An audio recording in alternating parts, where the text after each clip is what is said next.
How to turn on or turn off exercise mode on the Samsung Galaxy S25, S25 Plus, Edge or Ultra.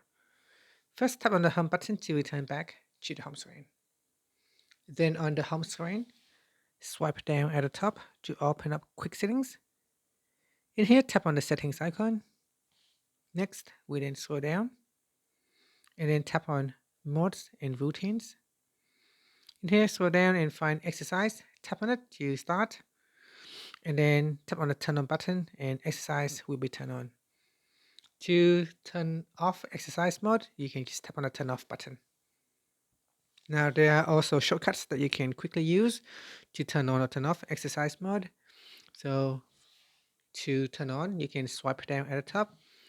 At the bottom here, there are modes button. Tap on it and then tap on exercise. This will allow you to quickly toggle exercise on or off. And that's it. So tap on it to turn it off and then tap on it to select exercise to switch it on. Once it is turned on, you can just tap on the icon to turn it off.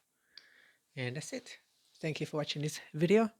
If you find it helpful, please like and subscribe to my channel for more videos.